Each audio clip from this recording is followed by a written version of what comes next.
오늘 저에게 주신 하나님의 말씀 신약성경 에베소서 3장 1절부터 11절까지 말씀입니다. 저희들 함께 봉독하겠습니다. 이러므로 그리스도 예수의 일로 너희 이방인을 위하여 갇힌 자 된 나 바울이 말하거니와 너희를 위하여 내게 주신 하나님의 그 은혜의 경륜을 너희가 들었을 터이라. 곧 계시로 내게 비밀을 알게 하신 것은 내가 먼저 간단히 기록함과 같으니 그것을 읽으면 내가 그리스도의 비밀을 깨달은 것을 너희가 알 수 있으리라. 이제 그의 거룩한 사도들과 선지자들에게 성령으로 나타나신 것 같이 다른 세대에서는 한 사람의 아들들에게 알리지 아니하셨으니 이는 이방인들이 복음으로 말미암아 그리스도 예수 안에서 함께 상속자가 되고 함께 지체가 되고 함께 약속에 참여하는 자가 됨이라. 이 복음을 위하여 그의 능력이 역사하시는 대로 내게 주신 하나님의 은혜의 선물을 따라 내가 일꾼이 되었노라. 모든 성도 중에 지극히 작은 자보다 더 작은 나에게 이 은혜를 주신 것은 측량할 수 없는 그리스도의 풍성함을 이방인에게 전하게 하시고 영원부터 만물을 창조하신 하나님 속에 감추어졌던 비밀의 경륜이 어떠한 것을 드러내게 하려 하심이라. 이는 이제 교회로 말미암아 하늘에 있는 통치자들과 권세들에게 하나님의 각종 지혜를 알게 하려 하심이니 곧 영원부터 우리 주 예수 안에서 예정하신 뜻대로 하신 것이라. 아멘. 기도하겠습니다. 하나님 아버지, 지난밤도 하나님의 은혜 가운데 저희를 붙드시고 함께하여 주시어서 오늘도 하나님의 은혜 가운데 주님 앞에 나와 예배함으로 기도할 수 있는 저희들 되게 하여 주신 은혜 감사드립니다. 언제나 연약한 저희의 심령을 하나님 붙잡으시고 그럼에도 하나님의 끝없는 한량없는 그 크신 사랑 가운데 저에게 베푸신 은혜를 기억하며 날마다 주를 더욱더 바라보고 의지하며 살아가는 저희들 되게 하여 주옵소서. 오늘도 저희들에게 은혜 내려주시길 간절히 바라오며 이 모든 말씀 예수님의 이름으로 기도하옵나이다. 아멘. 오늘은 우리가 받은 사명이라는 제목으로 하나님 말씀 증거합니다. 지난 말씀에서 예수 그리스도의 십자가를 통해 결코 하나 될 수 없는 자들이 하나가 되는 놀라운 역사를 증거했습니다. 우리는 모두 한 아버지 아래에 있는 하나님의 권속이다 이렇게 말하고 있다라는 것이죠. 그러니까 하나님의 가족이다라는 것입니다. 그러므로 우리의 소망은 단순히 내 삶이 잘 되는 것으로 끝나는 것이 아니라 아버지의 뜻을 이루는 것에 있다라고 성경은 가르치고 있습니다. 바울은 이렇게 말합니다.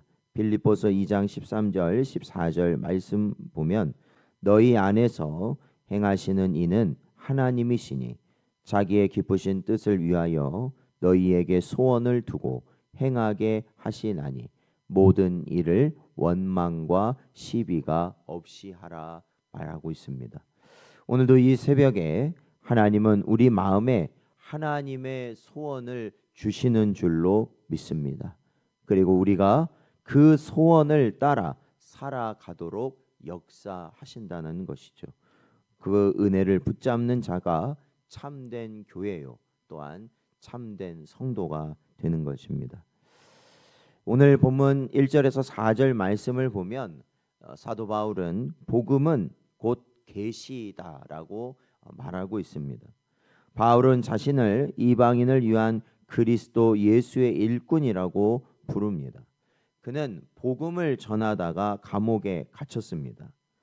그가 전한 복음은 단순한 지식이나 아니면 어떠한 세상의 철학이 아닙니다.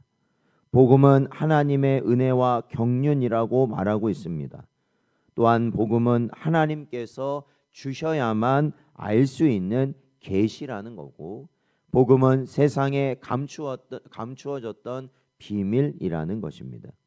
그리고 그 복음은 오직 성경에 기록되어 있다라는 것이죠.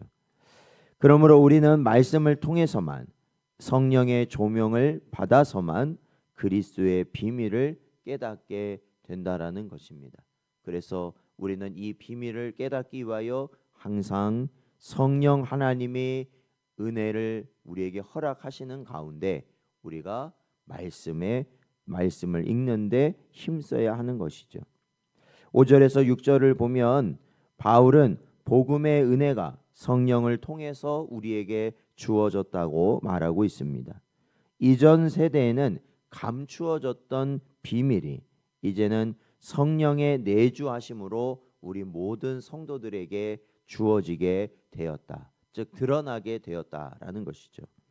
사도행전 2장 17절 말씀을 보면 하나님이 말씀하시기를 말세에 내가 내 영을 모든 육체에 부어 주리니 너희의 자녀들은 예언할 것이요 너희의 젊은 이들은 환상을 보고 너희의 늙은 이들은 꿈을 꾸리라 말씀하고 있습니다.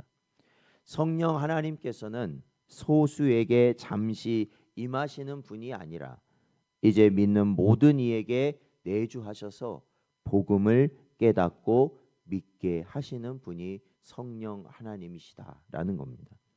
그 결과 우리는 하나님의 기업, 한몸된 교회, 하나님의 약속에 참여하는 자가 된 줄로 믿습니다.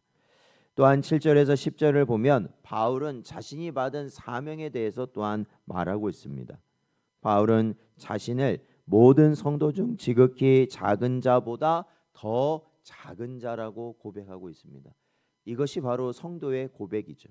우리가 어떠한 직분을 가졌던지 신앙의 연수가 어떠하든지 그리고 얼마만큼 주를 위해 헌신하며 살아왔던지 그것이 우리를 높이는 이유가 되는 것은 아닙니다.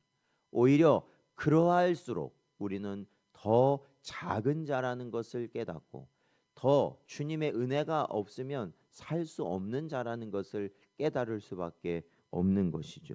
바로 사도 바울은 그러하였다라는 걸 보여줍니다. 그러한 자신은 어떠한 삶을 살았는가?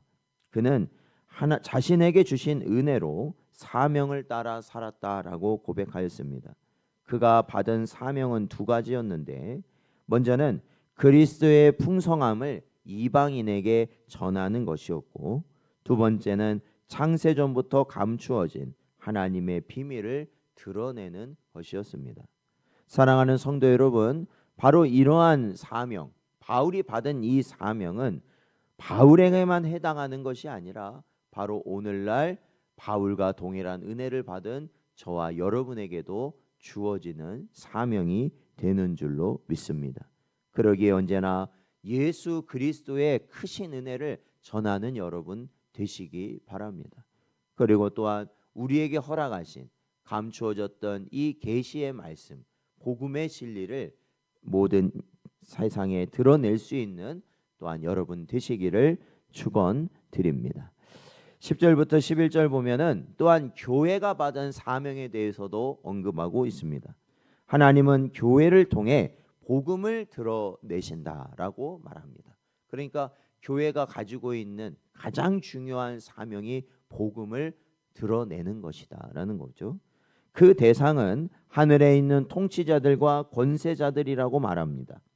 또한 우리가 베드로전서를 보자면 천사들조차도 하나님의 구원의 계획을 알지 못하고 있는데 바로 교회가 그 하나님의 구원의 계획을 드러내고 있고 천사들도 그 구원의 계획을 살펴보고자 한다라고 말하고 있을 정도입니다. 또한 하나님은 세상에 미련해 보이는 교회를 통해 세상에 지혜롭다 하는 자들을 부끄럽게 하실 것이다 라고 말씀하고 있습니다. 결국 교회의 사명은 하나님의 각종 지혜 곧 복음을 세상 가운데 증거하는 것이죠. 그러니까 교회의 사명 가운데 가장 중요한 게 무엇이겠습니까? 바로 예배하는 그 사명을 끝까지 지켜나가는 것입니다. 예배라는 것이 결국 무엇일까요?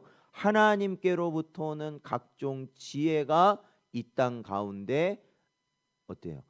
선포되어지고 보여지는 시간이기 때문에 그렇습니다. 또한 복음이 가장 확실하게 증거되는 자리가 예배의 자리이기 때문에 그렇습니다. 그래서 교회는 예배를 멈출 수 없는 것이고 다른 많은 것들을 포기한다 할지라도 예배에 힘쓰는 것이 교회의 사명이 되는 것입니다. 바울이 받은 사명, 교회가 받은 사명은 곧 우리 성도 한 사람 한 사람이 받은 사명입니다. 우리가 오늘도 이 땅에서 살아가는 이유는 단순히 생계를 이어가는 것이 아닙니다. 그냥 우리가 잘 먹고 우리가 편하게 즐겁게 이 땅의 것들을 누리며 살기 위해서 오늘 하루를 살아가는 것이 아니라는 겁니다. 그것을 위해 하나님이 우리에게 생명을 주신 것이 아니라는 겁니다.